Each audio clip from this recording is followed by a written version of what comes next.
கடந்த 4ஆம் தேதியன்று ஹைதராபாத்தில் உள்ள சந்தியா தியேட்டரில் புஷ்பா 2 திரைப்படத்தின் சிறப்பு காட்சி திரையிடப்பட்ட போது நடிகர் அல்லு அர்ஜுன் தியேட்டருக்கு சென்றார்.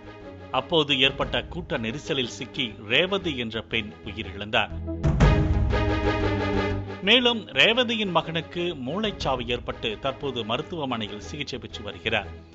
உயிரிழந்த ரேவதியின் குடும்பத்திற்கு அல்லு அர்ஜுன் 25 லட்சம் ரூபாய் தருவதாக அறிவித்தார். இதனைத் தொடர்ந்து இந்த வழக்கு தொடர்பாக அல்லு அர்ஜுன் அதிரடியாக கைது செய்யப்பட்டு ஜாமீனில் விடுவிக்கப்பட்டார்.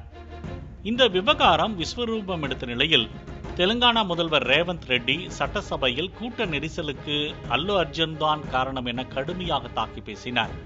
கூட்ட நெரிசல் ஏற்பட்ட பின்னரும் அல்லு அர்ஜுன் வாகனம் மீது ஏறி நின்று ரோட் ஷோவில் ஈடுபட்டார். போலீசார் கூறிய பின்னரே அங்கிருந்து அல்லு அர்ஜுன் புறப்பட்டார் என தெரிவித்தார். செய்தியாளர்கள் சந்திப்பில் இதற்கு மறுப்பு தெரிவித்த அல்லு அர்ஜுன் போலீசார் தன்னிடம் இது குறித்து எதுவும் கூறவில்லை என தெரிவித்தார். பின்னர் அல்லு அர்ஜுனை போலீசார் அழைத்துச் செல்லும் சிசிடிவி காட்சிகளை ஹைதராபாத் போலீசார் சமூக வலைதளங்களில் பதிவிட்டனர். இந்த வீடியோ வைரலாக பரவியது.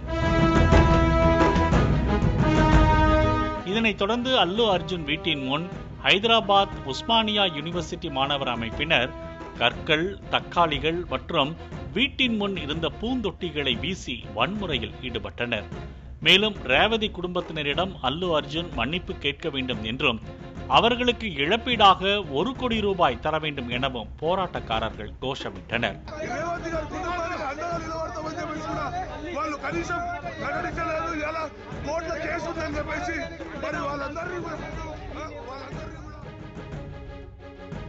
சம்பவ இடத்திற்கு விரைந்த போலீசார் போராட்டக்காரர்களை கைது செய்து காவல் நிலையத்திற்கு அழைத்துச் சென்றனர். இச்சம்பவம் குறித்து தெலுங்கானா முதல்வர் ரேவந்த் ரெட்டி அல்லு அர்ஜுனின் பெயரை குறிப்பிடாமல் திரையுலக பிரபலங்களின் வீடுகள் தாக்கப்பட்டதற்கு கண்டனம் தெரிவிக்கிறேன் என தனது எக்ஸ் தள பக்கத்தில் பதிவிட்டுள்ளார்.